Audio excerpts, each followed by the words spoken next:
Olá pessoal, o nosso conselheiro Acácio de hoje vai tratar sobre a decisão recente do STF da liberação do aborto até o terceiro mês de gravidez. Uma proposta, diga-se de passagem, que já era uma agenda conhecida, que o juiz Barroso, quando entrou dentro do STF, já veio com essa agenda e disse que a aprovaria. E aprovou. A questão é que as pessoas nunca dão bola para comunistas, né? O que eles falam, as pessoas acham que eles não vão cumprir. E eles cumprem religiosamente tudo aquilo que eles falam que vão fazer. Mas voltando, esta questão tem sido tratada sobre uma perspectiva meramente religiosa. A perspectiva religiosa é um ponto dentro da decisão do STF, e é o menor. E eu vou explicar por quê. Esta decisão do STF, ela está inserida dentro de um núcleo de um projeto muito mais amplo do que aquilo que nós possamos pensar. Portanto, a vertente religiosa é uma vertente do projeto. Uma vertente. O projeto em si não fica visível. Eles vão apresentando o projeto por partes. Aqui eu vou dar a vocês, hoje, 4 pontos ligados ao projeto, né? Então vamos lá. Primeiro ponto. Essa medida do STF, mais uma, é uma medida de juristocracia. O que é a juristocracia? Juristocracia é quando o judiciário começa a fazer leis, né? O judiciário não faz leis. Quem faz leis é o legislativo.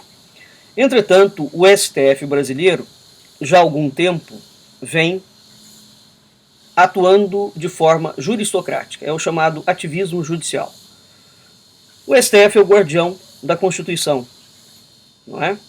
Então aqui nós temos uma curiosa pergunta. Se o STF é o guardião da Constituição, a Constituição é a lei máxima, o STF não pode fazer leis. Quando o STF começa a desobedecer a Constituição e a fazer leis, o que isso significa? Entre outras coisas, significa que o sistema entrou em colapso, a República. Significa que o judiciário começa a trazer para si prerrogativas do legislativo. Significa que o próprio STF não respeita a Constituição Federal. E mais do que isso, a juristocracia é uma técnica que foi inventada pelo movimento comunista internacional para ir minando por dentro todo o aparato legislativo dos países, para atacar por dentro, como eles sempre fazem. Eles sempre atacam por dentro. Eles infiltram-se nas instituições e a partir dessa infiltração eles vão minando as instituições. É isso que está acontecendo. Portanto, o que nós estamos vendo à luz do dia é simplesmente a infiltração de um modelo e de uma técnica de desmonte do aparato legal do país, para criar um outro aparato legal. Isso é um ponto. Segundo ponto. O aborto pode ser feito até a 3ª semana de vida. Aqui é uma coisa curiosa, porque o feto está completamente formado até a 8ª semana de vida. Portanto, da 8ª semana de vida aos 2 meses. Portanto, dos 2 meses em diante, aquele corpo simplesmente vai crescer de tamanho. Ele já está completamente formado. De modo que o aborto até a 3ª semana, até o 3º mês, não é o aborto de um feto que está em formação. É o aborto de um corpo já plenamente estabelecido, em estado de funcionamento. Portanto, não é um feto mais. Trata-se de assassinato. Não que os 2 meses anteriores não configurem assassinato. Configura. Mas a perspectiva, no mínimo aqui, nós temos uma perspectiva ligada à embriologia. Portanto, o corpo já está pronto. Já está pronto, ele não está em formação. E parte do argumento que eles utilizaram é que o corpo está em formação. É mentira. É mentira. E isso é facilmente desmontado com qualquer argumento embriológico. Meu Deus do céu, isso é científico há não sei quantas décadas. Isso é conhecido, né? Muito bem. Mas vamos adiante. Isso é um segundo ponto. Portanto, a questão do assassinato diz respeito a um outro pano de fundo. Que pano de fundo é esse? É por isso que eu falei para vocês que o aspecto religioso aqui é o menor. E eles estão tratando e botando todo o foco em cima do aspecto religioso, ou por desconhecimento, ou para despistar o verdadeiro problema. O verdadeiro problema é o seguinte: também essas decisões ligadas ao aborto e à legalização do aborto não dizem respeito meramente à produção de vacinas anti-abortos, que são feitos com fetos abortados. Não é só isso. Isso é uma parte do problema e não aponta para o problema verdadeiro. A questão verdadeira está por trás da grande rede internacional de laboratórios que vão cruzar seres humanos com animais. É a chamada hiperciência, né? Então este pequeno livretinho aqui é um livretinho introdutório, humano pós-humano. Isso é um livretinho muito introdutório, muito básico sobre essa temática, né? A temática da hiperciência. Nós já temos laboratórios no mundo inteiro que estão fabricando corpos. Postei, inclusive, essa semana, fiz um post em que eu liberei o link de uma exposição que houve em São Paulo, no Rio de Janeiro, está em Belo Horizonte, exatamente ligada à hiperciência.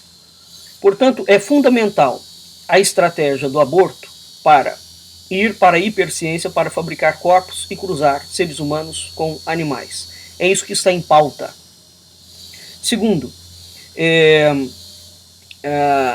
uma outra parte que liga à liberação do aborto e do assassinato é porque depois disto vem a liberação da pedofilia, né? E vai por aí afora. Por que a liberação da pedofilia? Porque isso está em comum acordo com a agenda que está sendo solicitada pelo Islã.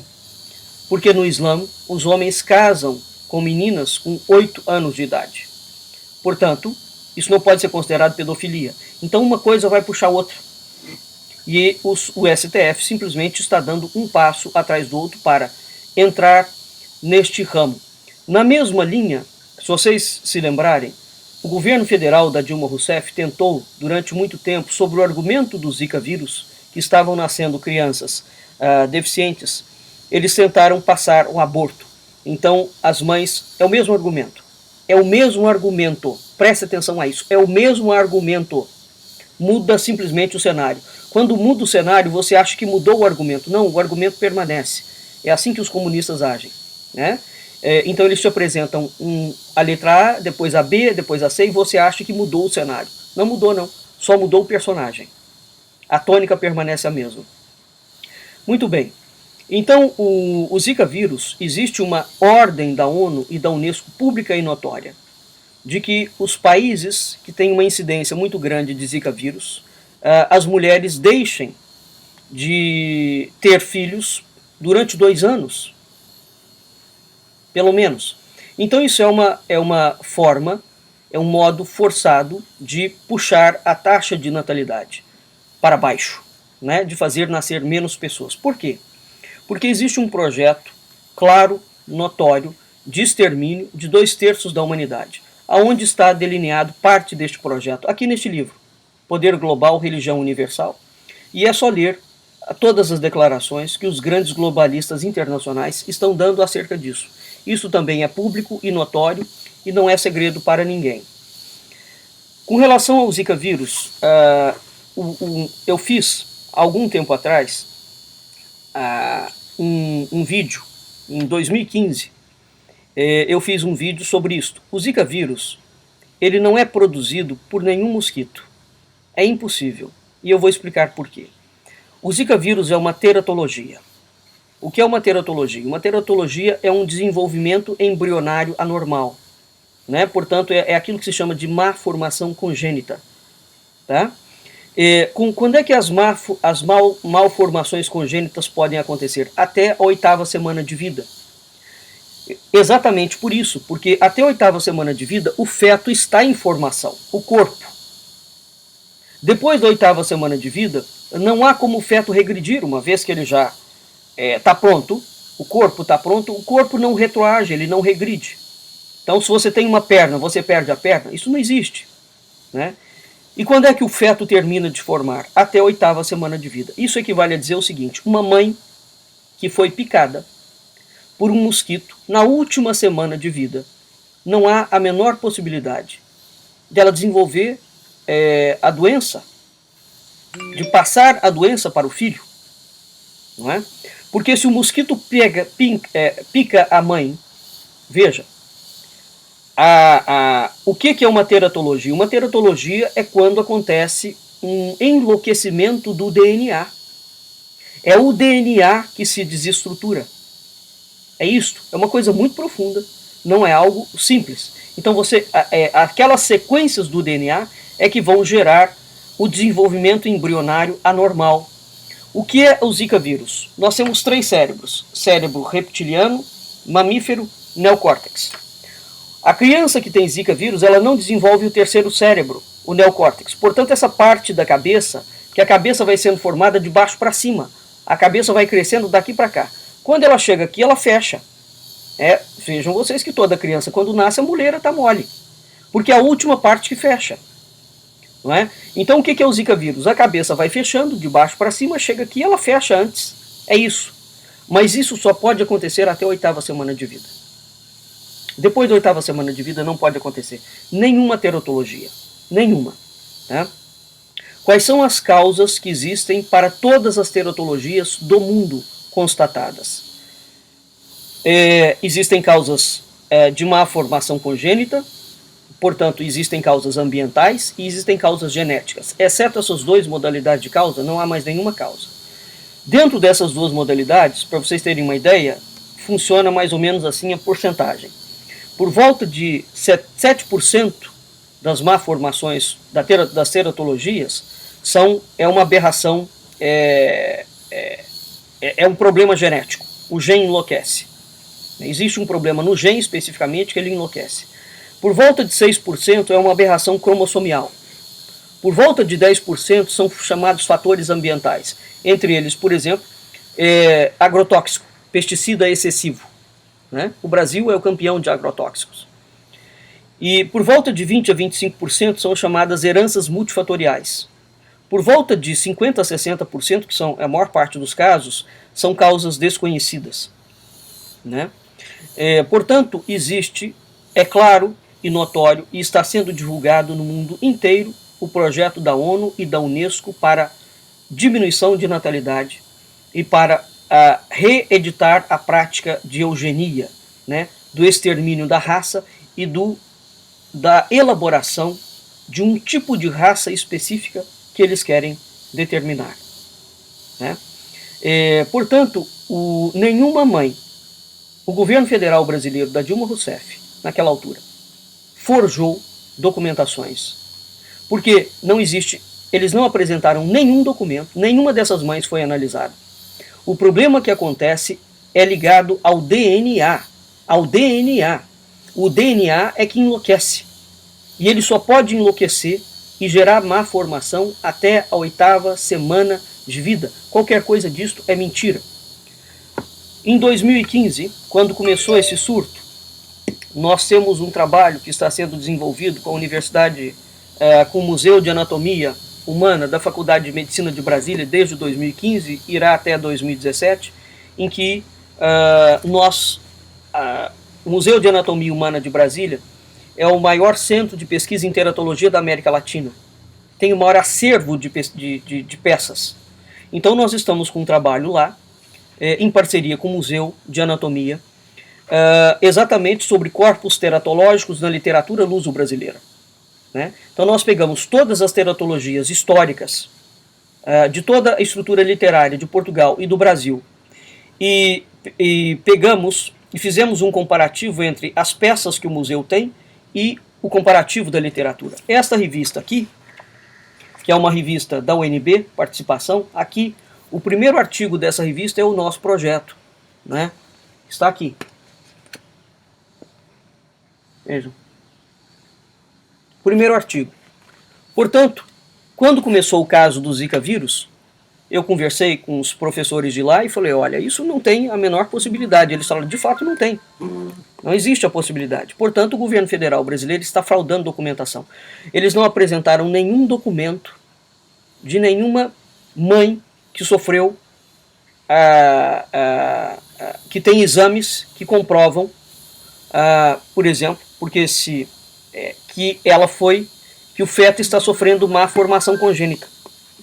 Nenhum. Não é, se nós formos pedir para o governo federal apresentar, não tem. Tem um discurso. Eles chamaram uma equipe médica criminosa, uma equipe de cientistas criminosas, e eles estão apresentando laudos falsos.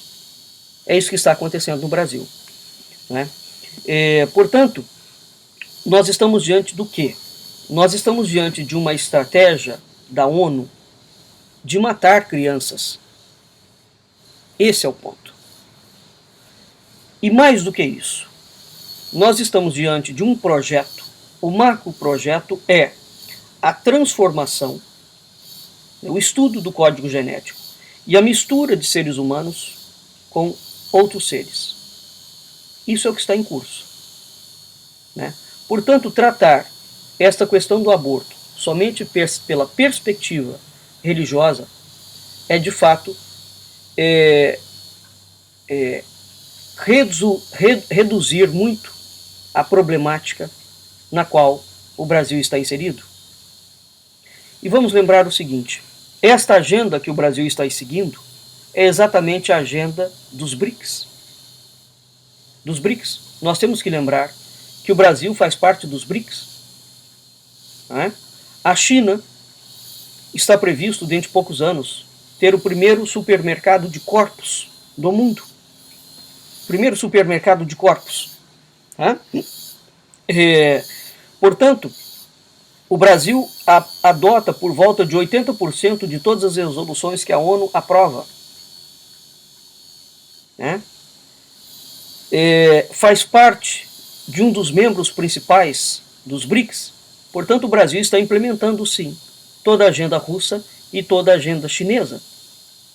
Além de estar implementando, evidentemente, a agenda globalista do grupo de Bilderberg, que são dois centros distintos, né?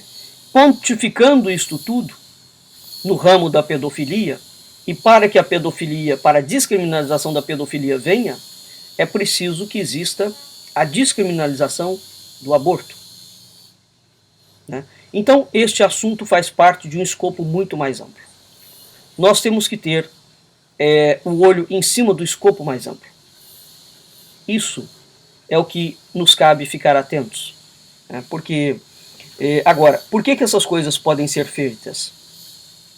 Porque há 200 anos nós não temos definição conceitual de ser humano. Há 200 anos. Então eles tiveram que primeiro desconstruir o ser humano, desconstruir o ser humano, a parte transcendente do ser humano, portanto a alma e o espírito. O ser humano ficou achatado e transformou-se em corpo, meramente corpo. Né? E uma vez que o ser humano é só corpo e ele não tem uma parte transcendente, o corpo pode ser controlado pelo Estado e o corpo pode ser controlado por indústrias. Esse é o ponto. O que nós vamos precisar de refazer no século XXI? Uma antropologia filosófica. A ideia de ser humano foi completamente desconstruída. Não existe hoje.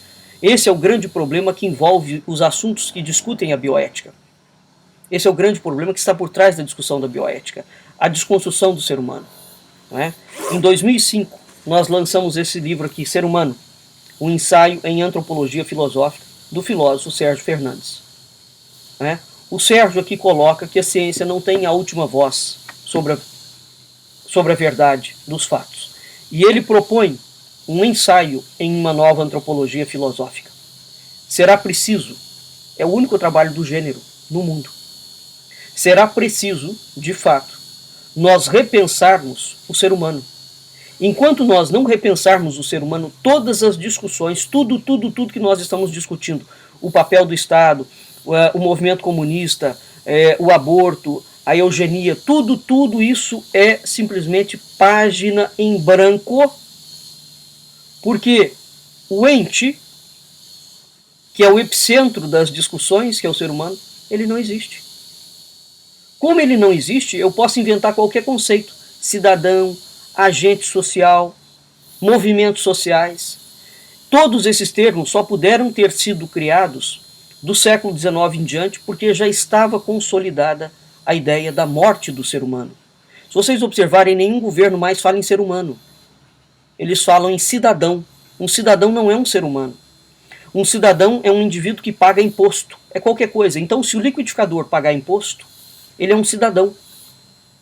Existem, inclusive, e no programa de segunda-feira da República eu mostrei isso e coloquei a documentação, existe o chamado Documento do Grande Símio, apoiado pela ONU, que veio na esteira da Carta da Terra, que quer transformar os primatas, os macacos, o homem é um macaco, né? Quer transformar os primatas em uma pessoa não humana. Então eles já estão avançando para este campo, que é o campo de transformar animais em pessoas.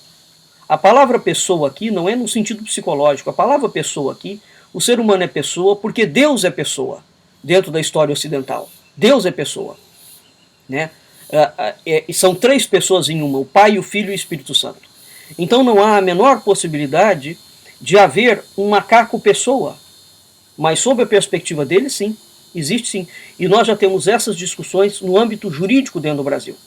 E como é que essas questões estão sendo trazidas? Elas estão sendo trazidas sobre a delicadeza e a ótica de que nós precisamos de preservar a saúde dos animais e o respeito aos animais. É tudo mentira. Isso é sempre um pano de fundo que leva para uma outra questão muito mais profunda e, portanto, eu dei aqui a vocês somente 4 motivos que estão girando ao redor de um mesmo núcleo e esse núcleo nunca é exposto com facilidade. Aliás, nunca será. Nunca é exposto. Exatamente porque quando ele vier à baila, a população reage. E é assim que eles agem. Eles vão agindo sempre pela periferia. Mas existe um núcleo. Esse é o ponto. Se nós não entendermos e não conseguirmos estabelecer conexões entre esses pontos, vai ficar muito difícil reagir. E é preciso reagir. É preciso reagir. E tão logo a gente reage numa frente, eles implementam outra, tentam implementar outra. Então a reação é um moto contínuo. A população terá que aprender a reagir às investidas contínuas. Essa gente não dá sossego à humanidade. O objetivo deles é destruir a raça humana. E isso tem que ser entendido. Ipsis literis. Mesmo porque eles falam isso claramente. E além de falar, eles estão fazendo. Por que não se vai acreditar neles? É óbvio que se tem que acreditar na palavra. Porque eles estão falando e cumprindo o que eles falam. Né? Então, não vamos tratar essa questão do aborto sob a perspectiva religiosa. A perspectiva religiosa é um dos pontos. Um dos pontos. O Brasil é um país em franca decadência. E não pensem vocês que a situação aqui está ruim demais. Ela pode piorar. Não tenho dúvida disso. E ela vai piorar. Vamos ficar atentos e vigilantes e ampliar o nosso foco de visão sobre os temas. É preciso e é urgente. Até o próximo, Conselheiro Acácio.